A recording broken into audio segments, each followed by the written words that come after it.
আলাইকুম। ওয়ার্ডপ্রেস এবং freelancing tutorial সিরিজের দ্বিতীয় পর্বে আপনাকে স্বাগতম। গত পর্বে আমরা ওয়ার্ডপ্রেস সম্পর্কে বেসিক ধারণা নিয়েছিলাম। তো আজকের পর্বে আমরা দেখব কিভাবে ওয়ার্ডপ্রেসটি লোকাল হোস্টে সেট আপ করা যায়। আমাদের ওয়ার্ডপ্রেস সেট আপ করার জন্য মূলত একটি হোস্ট লাগে, ডোমেইন লাগে। এখন আমরা যেহেতু প্রাথমিক অবস্থায় ওয়ার্ডপ্রেস শিখতেছি, সেহেতু আমরা টাকা এক্সপেন্স না করে আমরা আমাদের কম্পিউটারটাকে একটা হোস্ট বানিয়ে ফেলবো। এখন এই হোস্ট কীভাবে বানানো যায়, এটার জন্য আমাদের দুইটা রিসোর্স লাগবে। প্রথম হচ্ছে যে ওয়ার্ডপ্রেস, আর হচ্ছে যে একটি সার্ভার, জাম্প সার্ভার আমরা ইউজ করব। তো আমরা সবার প্রথমে ব্রাউজার থেকে আমরা ওয়ার্ডপ্রেস লিখে সার্চ করব। ওয়ার্ডপ্রেস ওয়ার্ডপ্রেস লিখে সার্চ করার পর আপনি এই যে এখানে যে ওয়ার্ডপ্রেস.org নামক যে ঠিকানাটি পেয়েছেন, এখানে ক্লিক করবেন। Download wordpress-org। আপনি যদি এই ঠিকানা না পেয়ে থাকেন, এখানেও যাইতে পারেন, wordpress.org block tools publishing platform and CMS. তো আমি এখানে ক্লিক করতেছি। তারপর এখানে হাতের ডান পাশে গেট ওয়ার্ডপ্রেস নামক একটি বাটন রয়েছে, আমরা এখানে ক্লিক করব। এরপর এখান থেকে বলতেছে যে download and install it yourself. তো আমরা এখানে ক্লিক করে এটি ডাউনলোড করে নিব। তো আপনার যখন ভিডিওটি দেখবেন তখন হয়তো বা এই লেখাটি নাও থাকতে পারে বা একটু চেঞ্জ হতে পারে, মনে করেন 6.9-এর জায়গায় 7 হতে পারে বা 7.1ও হতে পারে। তবে কোনো সমস্যা নেই, আপনি ডাউনলোড করতে পারেন। তো আমাদেরকে এখানে ক্লিক করতে হবে। ক্লিক করার পর এটা অটোমেটিক্যালি ডাউনলোড হওয়া স্টার্ট করবে।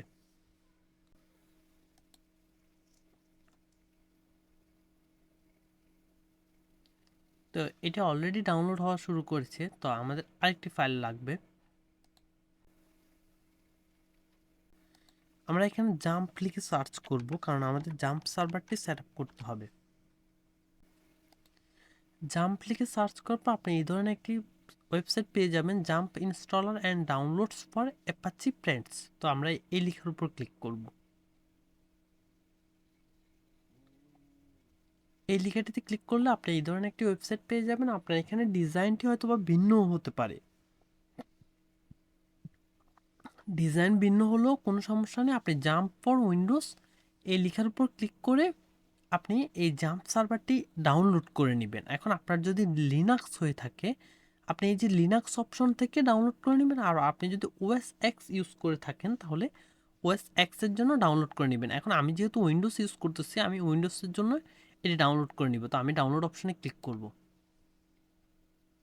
এখন এখানে রিডাইরেক্ট হয়ে এই সাইটে চলে আসছে। এখন বলতেছে যে আপনার এটা যদি অটোমেটিক্যালি ডাউনলোড হয় তো ভালো, কিন্তু অটোমেটিক্যালি ডাউনলোড না হলে আপনি এখানে ক্লিক হেয়ার করে কিন্তু ডাউনলোড স্টার্ট করতে পারেন। তো আমরা অপেক্ষা করবো, এটি অটোমেটিক্যালি ডাউনলোড হওয়া স্টার্ট করবে। এবং এই যে এখানে যে অপশনটি রয়েছে ডাউনলোডস আইকন, এখানে ক্লিক করলে কিন্তু এই ফাইলটি দেখাবে যে ডাউনলোড হওয়া স্টার্ট করেছে। এই যে আমাদের এখানে অলরেডি এটি ডাউনলোড হওয়া শুরু করেছে। এরপর এটি ডাউনলোড হওয়ার পর আমরা চাইলে এই যে ওপেন অ্যাপ্লিকেশন মেনু, এখান থেকে ক্লিক করে এই যে ডাউনলোডস এই বাটনে ক্লিক করেও কিন্তু ফাইলটি পেতে পারি, এই যে এটি। অথবা আমরা যদি চাই এই ফাইলটি কিন্তু আমাদের অলরেডি লোকাল মেশিনে এটি ডাউনলোড হয়ে যাবে। তো আমরা এখানে ডাউনলোডসে যেতে পারি। ডাউনলোডস থেকে কিন্তু এই যে ডাউনলোডস জাম্প উইন্ডোজের যে ফাইলটি রয়েছে, এই ফাইলটি এখানে শো করবে। তো আমরা যে কোনো অপশন থেকে এই ফাইলটি ওপেন করতে পারি। তো এটি ওপেন করার জন্য আমাদেরকে এটির উপর ডাবল ক্লিক করতে হবে। আর এখন আপনার এখানে ডিজাইনটি হয়তো বা ভিন্ন হতে পারে, তবে কোনো সমস্যা নেই, সেম জিনিস। তো আমরা ডাবল ক্লিক করব।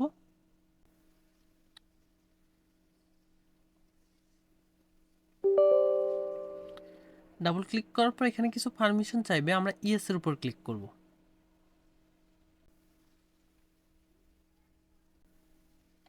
এরপর এখান থেকে আমাদেরকে set up jump, welcome to jump set up wizard এই অপশনটি দেখাবে। আমরা নেক্সট অপশনে ক্লিক করব। আমরা এখান থেকে নেক্সট দিয়ে দিব। তারপরে এখানে বলতেছে please choose a folder two install jump. এখন সিলেক্ট এ ফোল্ডার চুজ করতে বলতেছে। তো আমরা সি তারপর জাম্প যেভাবে আছে ওভাবেই রাখবো, আমরা এখানে কোনো কিছু চেঞ্জ করবো না। তারপর নেক্সট অপশনে দিয়ে দিব, তারপর নেক্সট, তারপর নেক্সট। এরপর এটি ইনস্টল হওয়া শুরু করবে এবং ইনস্টল হতে কিছুটা সময় লাগবে, আমাদেরকে অপেক্ষা করতে হবে।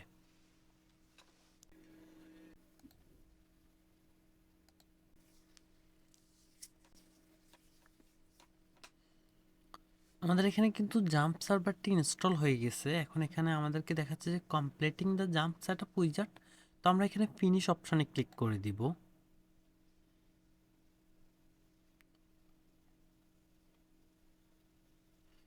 ফিনিশ অপশনে ক্লিক করার পর কিন্তু এটি অটোমেটিক্যালি এখানে ওপেন হয়ে যাবে। তো আমি এটি ক্যান্সেল করে দিচ্ছি। আপনাকে একটা জিনিস দেখাচ্ছি যে আপনি যখনই ওয়ার্ডপ্রেসে আমরা কোনো কাজ করতে যাইবো, যখনই আমরা ওয়ার্ডপ্রেসে কোনো কাজ করতে চাইবো বা আমরা যতবারই আমাদের লোকাল হোস্টে কাজ করতে যাই না কেন, আমাদের এখানে থেকে কিন্তু উইন্ডোজ অপশন থেকে সার্চ করতে হবে। আমি এগুলো সব রিমুভ করে দিচ্ছি। আমাদের এই যে এখান থেকে টাইপ করতে হবে, টাইপ করে সার্চ করে নিতে হবে জাম্প। তারপর এই যে এখানে ওপেন অপশন রয়েছে, তো আপনাকে এখানে ক্লিক করে ওপেন করে নিতে হবে। তো আমি ডাবল ক্লিক করে ওপেন করে নিব। তারপরে যে আপনাকে সবসময় অ্যাপাচি আর MySQL সার্ভারটা কিন্তু অন করে নিতে হবে। এটি স্টার্টে ক্লিক করতে হবে, এটিতে স্টার্টে ক্লিক করতে হবে। তো স্টার্টে ক্লিক করলেই এই MySQL এবং অ্যাপাচি সার্ভার ইনেবল হয়ে যাবে। ইনেবল হয়ে গেলেই কিন্তু আমরা আমাদের লোকাল হোস্টে কাজ করতে পারবো। তো আমাদের দুটি রিসোর্সেস লাগতো, একটি ওয়ার্ডপ্রেস এবং আরেকটি হচ্ছে যে সার্ভার। আমাদের দুটি রেডি। এখন আমাদেরকে ওয়ার্ডপ্রেসটি ইনস্টল করতে হবে। কোথায় ইনস্টল করব? আমাদের এই সার্ভারের ভিতরেই। এখন আমরা সার্ভারটি কীভাবে খুঁজে পাবো? আমরা এই যে মাইস্কেল থেকে যে এক্সপ্লোরার অপশন রয়েছে, আমরা এখানে গেলেও আমাদের অপশনটি খুঁজে পাবো।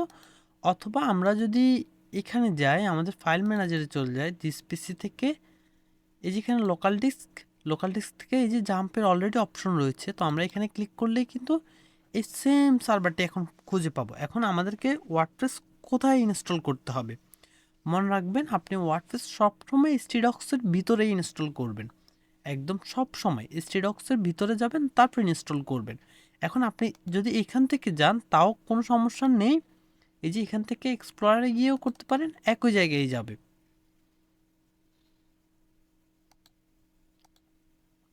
আর যদি এখান থেকে না গিয়ে যদি আবার ফাইল থেকে চলে যান, তাও কিন্তু একই। তো আমি এখান থেকে স্টিডক্সের ভিতরে যাব, তার আগে আমি ডাউনলোডসে যাচ্ছি। ডাউনলোডস থেকে আমার যে ওয়ার্ডপ্রেসের ফাইলটি ছিল এটি আমি কপি করে নিব। তো এটার উপর রাইট ক্লিক করব, মাউস থেকে রাইট ক্লিক করে কপিতে ক্লিক করব, কপি। তারপর আমি আবার লোকাল ডিস্কে চলে যাচ্ছি অথবা ডিসপিসতে চলে যাচ্ছি। ডিসপিস থেকে লোকাল ডিস্ক সিতে, তারপর জাম্প। এরপর আমি স্টিডক্সের মধ্যে যাব। স্টিডক্সের মধ্যে এখানে যা যা ফোল্ডার আছে বা ফাইল আছে, এগুলো কোনোটাই আমরা টাচ করব না। তো আমরা আমাদের মতো করে নতুন করে একটি ফোল্ডার ক্রিয়েট করব, নিউ থেকে ফোল্ডার। তো ফোল্ডারের নাম আমরা কি দিতে পারি? Our dream website, our dream site. অথবা অথবা আমরা আরও সহজ একটি নাম দিতে পারি, ফার্স্ট/ওয়েবসাইট। তারপর আমরা এন্টার বাটনে ক্লিক করে এই ফোল্ডারটি ক্রিয়েট করে নিব। এরপর আমরা এই ফোল্ডারের ভিতরে যাব। ভিতরে গিয়ে আমাদের যে ওয়ার্ডপ্রেস ফাইলটি ছিল, আমরা যেটি কপি করে রেখেছি, সেটি পেস্ট করে দিব। পেস্ট করে এরপর এটির উপর রাইট ক্লিক করব আবার। তারপর এক্সট্রাক্ট হেয়ার, অর্থাৎ এটি এখন জিপ ফরম্যাটে আছে, আমরা এটিকে আনজিপ করে নিব। তো আমরা এক্সট্রাক্ট হেয়ারে ক্লিক করব। এটি অলরেডি এক্সট্রাক্ট হয়ে গেছে। তো আমাদের জিপ ফাইলটির এখন এখানে আর প্রয়োজন না, আমি এটা এখান থেকে রিমুভ করে দিব, ডিলিট। তারপর এখানে ওয়ার্ডপ্রেসের ভিতরে যাব। ওয়ার্ডপ্রেসের ভিতরে যাই, আবার সবগুলো ফাইল কন্ট্রোল-এ দিয়ে সিলেক্ট করতে পারবো। আপনার কিবোর্ড থেকে একসাথে যদি কন্ট্রোল-এতে ক্লিক করেন, এগুলো সিলেক্ট হয়ে যাবে। তারপর রাইট ক্লিক করবেন, রাইট ক্লিক করে কপিতে ক্লিক করবেন। কপি করে আপনি এখান থেকে বের হয়ে চলে আসবেন। এই যে জায়গায় ওয়ার্ডপ্রেস আছে, এই জায়গায় আপনি এই ফাইলগুলো জাস্ট পেস্ট করে দিবেন। পেস্ট করার পর আমার এই ওয়ার্ডপ্রেস ফাইলটিরও আর কোনো প্রয়োজন নেই। তো আমি এটি ডিলিট করে দিব, ডিলিট। এটি ডিলিট হওয়ার পর আমাদেরকে ব্রাউজারে যেতে হবে। ব্রাউজারে গিয়ে আমরা নতুন একটি ট্যাবে যাব। তারপর এখানে লোকাল হোস্ট লিখব, লোকাল হোস্ট। তারপর স্ল্যাশ দিব। তারপর আমাদের যে ওয়েবসাইটের নাম ছিল বা আমরা যে ফোল্ডারের নাম দিয়েছিলাম, সেই ফোল্ডারটির নাম লিখব, ফার্স্ট/ওয়েবসাইট। তো আমরা এখানে লিখব ফার্স্ট, ঠিক যেভাবে নামটি রয়েছে স্মল লেটারে, আপনাকে ঠিক সেভাবেই লিখতে হবে, ফার্স্ট/ওয়েবসাইট। তো আমি এন্টার বাটনে ক্লিক করব।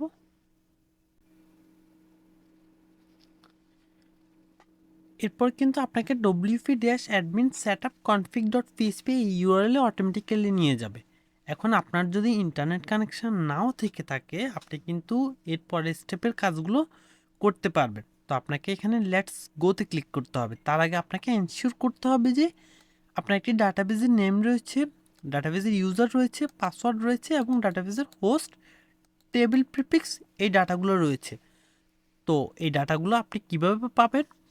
এর জন্য আপনাকে আপনার সার্ভারে ফিরে যেতে হবে। এই যে জাম্প সার্ভার, এখান থেকে এই যে মাইস্কেল যে অপশনটি রয়েছে এখান থেকে আপনাকে অ্যাডমিনের উপর ক্লিক করতে হবে। অ্যাডমিন আপনি এখানে ক্লিক করবেন। অ্যাডমিনের উপর ক্লিক করলে একটি নতুন ট্যাবে পিএইচপি মাই অ্যাডমিন ওপেন হয়ে যাবে। এর সম্পর্কে আমরা ব্রিফলি আরও পরে আলোচনা করব। আপনি এখন শুধু বেসিকটা জানেন যে আসলে ওয়ার্ডপ্রেসটা কীভাবে লোকাল হোস্টে সেট আপ করতে হয়। তো আমরা এই যে এখানে নিউ নামক একটি অপশন রয়েছে, আমরা এই নিউতে ক্লিক করব। নিউতে ক্লিক করে আমরা এখানে একটি ডাটাবেজের নাম দিব। ডাটাবেজের নামটি আমি ফার্স্ট ওয়েবসাইট রাখতেছি।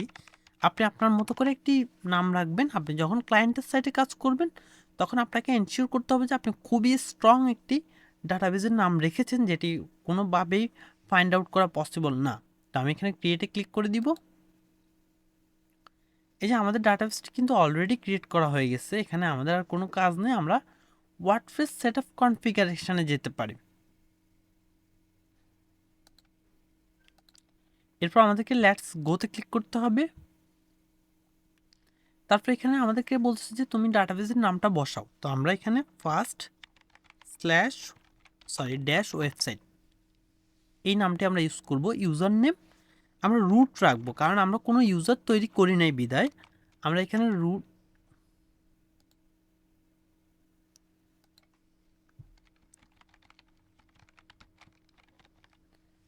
ইউজার নেম আমরা এখানে রুট ইউজ করব, কারণ হচ্ছে আমরা কোনো ডাটাবেসটার জন্য কোনো ইউজার ক্রিয়েট করি নাই। তো আমরা ওরা বলতেছি যে তুমি রুট ইউজারটাকে সিলেক্ট করে নাও। তারপরে এই রুটের জন্য কোনো পাসওয়ার্ড দেওয়ার কোনো প্রয়োজন নেই। তারপর ডাটাবেস হোস্ট সবসময় লোকাল হোস্ট থাকবে, আপনি এটা চেঞ্জ করার প্রয়োজন নেই।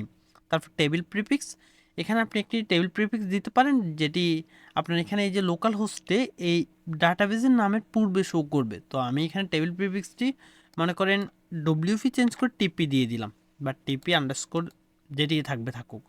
তারপর আমি সাবমিটে ক্লিক করব। এখানে বলতেছে অল রাইট স্পার্কি, অর্থাৎ আমাদের ওয়ার্ডপ্রেসটা ইনস্টল করা শেষ। এখন বেশিরভাগ সময় ছেলেমেয়েরা যে ভুলটা করে থাকে এখানে ডাটাবেসের নাম, ইউজার নেম, পাসওয়ার্ড এগুলোতে ভুল করে থাকে, যার কারণে এখানে পিএইচপি মাইস্কেল ডাটাবেসটা মিসিং দেখায় বা ইনস্টলেশনের ইরোর আসে অনেকগুলা, বা ডাটাবেস কানেকশন ফেলড আসে। তো এটাই এই সমস্যাটি ইগনোর করার জন্য আপনাকে কী করতে হবে? আপনি জাস্ট ইউজার নেমটা রুট রাখবেন, পাসওয়ার্ডটা এমটি রাখবেন, আপনি শুধু জাস্ট ডাটাবেসের নামটা যেরকম দিয়েছেন সেরকম ইউজ করেন। তারপর রান দ্য ইনস্টলেশনে ক্লিক করতে হবে। এখন রান দ্য ইনস্টলেশন এই জিনিসটা এই তথ্যগুলো কি সাইট টাইটেল হচ্ছে যে আমাদের যে ফার্স্ট ওয়েবসাইট যেটি আমরা তৈরি করতেছি ওই সাইট যখন কেউ সার্চ করবে এই যে উপরের বারে জাম্প ডাউনলোড সাকসেস বা এ ধরনের নামটি হচ্ছে যে সাইট টাইটেল। তো আমরা এখানে লিখে দেবো ফার্স্ট ওয়েবসাইট। আপনি এটি এমটি রাখলেও সমস্যা নেই, কারণ আমরা পরবর্তীতে শিখব। এখন আপনার জন্য মোস্ট ইম্পর্টেন্ট হচ্ছে যে একটি ইউজার নেম এবং পাসওয়ার্ড। এখন ইউজার নেম আর পাসওয়ার্ড কেন? কারণ হচ্ছে যে আমরা যতবারই এই যে এই ঠিকানায় গিয়ে লগ ইন করার চেষ্টা করব, আমি যদি একটি প্রাইভেট ট্যাবে যাই, নিউ প্রাইভেট উইন্ডোতে, তারপর /wp-admin, সচরাচর এই ইউআরএলটি কোনো একটি সাইটে লগ ইন করার জন্য ইউজ করা হয়। তো আপনি যতবারই এই ইউআরএলে যাবেন আপনাকে কিন্তু ইউজার নেম এবং পাসওয়ার্ড ইউজ করতে হবে। এখন আমাদের তো ইনস্টল করার নেই বিদায় এখানে আমাদেরকে নিয়ে আসতেছে। তো আমি আবার আগের ব্রাউজারে ফিরে যাচ্ছি। এখানে আমি একটা ইউজার দিয়ে দিব ফার্স্ট/ওয়েবসাইট। আপনি আপনার মতো করে দেন, কোনো সমস্যা নেই। আপনি এগুলো অবশ্যই একটা টেক্সট ফাইলে সেভ করে রাখবেন যাতে আপনি পরবর্তীতেও ইউজ করতে পারেন। ফার্স্ট/ওয়েবসাইট আমি সেম নাম রাখতেছি। তারপর হচ্ছে যে ফার্স্ট-ওয়েবসাইট ছিল, সেম নামই রাখছি আমি। তারপরে ইউর ইমেল, আপনি এখানে আপনার একটা ইমেল ইউজ করবেন যেখানে আপনি আপনার প্রয়োজনীয় ডাটাগুলো পেতে পারেন, বা কখনো পাসওয়ার্ড রিসেট করার প্রয়োজন হলে পাসওয়ার্ড রিসেট করতে পারেন। তো আমি এখানে টেম্পোরারি একটি মেল অ্যাড করে দিয়েছি। এরপর এখানে বলতে সার্চ ইঞ্জিন ভিজিবিলিটি, এটি কি সার্চ ইঞ্জিনে ভিজিবল থাকবে কিনা। এটি সার্চ ইঞ্জিন ভিজিবল আমি রাখতে চাচ্ছি না, তো আমি এই অপশনটি সিলেক্ট করে দিব। এখন আপনি যদি এই অপশন সিলেক্ট না করে থাকেন তাহলে আপনার সাইটে সার্চ ইঞ্জিনে ভিজিবল হবে, যদিও এটি আমাদের লোকাল হোস্ট, এটি তো কখনোই সার্চ ইঞ্জিনে যাবে না। তারপরেও আমি এই অপশনটি সিলেক্ট করে দিয়েছি। আপনি যখন লাইভ সার্ভার কাজ করবেন তখন আপনি সেমভাবে কাজ করতে পারেন। তারপর আমি ইনস্টল ওয়ার্ডপ্রেস দিয়ে দিব।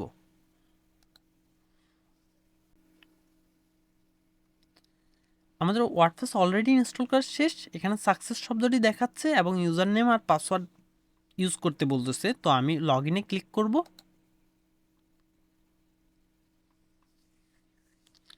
এরপর এই যে এই অপশনটির জন্যই মূলত আমরা ইউজার নেম আর পাসওয়ার্ড দিয়েছিলাম। তো আমরা ফার্স্ট ওয়েবসাইট সব কিছু ঠিকঠাক রিমেম্বার মি দিয়ে লগ ইন করে নিব। তারপর এখানে আরেকটি লেখা দেখাচ্ছে লস্ট ইউর পাসওয়ার্ড। এখন আপনি এখানে ক্লিক করলে কি হবে, আমি লস্ট ইউর পাসওয়ার্ডে ক্লিক করব। ক্লিক করলে আপনার ইমেল ইউজ করতে হবে। ইমেল ইউজ করলে গেট নিউ পাসওয়ার্ডে ক্লিক করবেন। ক্লিক করলেই কিন্তু আপনার মেইলে কিন্তু একটি পাসওয়ার্ড রিসেট লিঙ্ক চলে যাবে, সেখান থেকে আপনি পাসওয়ার্ডটি রিসেট করে নিতে পারবেন। তো যে এগুলো যেরকম আছে সেরকমই রাখতেছি আমি। তারপর লগ ইনে ক্লিক করতেছি। এটি হচ্ছে যে আমাদের ওয়ার্ডপ্রেসের ড্যাশবোর্ড। আমরা আজকের পর্বে দেখেছি কিভাবে লোকাল হোস্টে ওয়ার্ডপ্রেস সেট আপ করতে হয়। ওয়ার্ডপ্রেস সেট আপ করা আরও অনেকগুলো মেথড রয়েছে, লোকাল হোস্টে না, লাইভ সার্ভারের জন্য। এখন আমাদের যেহেতু ডোমেইন এবং হোস্টিং নেই, সেহেতু আমি লাইভ সার্ভারটি ইগনোর করতেছি। লোকাল হোস্টে আমরা সব কাজ করব এবং সবগুলো টিউটোরিয়াল শেষে আমরা শিখবো যে কীভাবে লাইভ সার্ভারে ওয়ার্ডপ্রেস ইনস্টল করতে হয় এবং লোকাল হোস্ট থেকে লাইভ সার্ভারে কীভাবে সাইটটিকে মাইগ্রেট করতে হয়। তো আজকের ভিডিও এই পর্যন্তই। পরবর্তী ভিডিওতে আপনার সাথে আবার দেখা হচ্ছে। সে পর্যন্ত ভালো থাকবেন। আসসালামু আলাইকুম।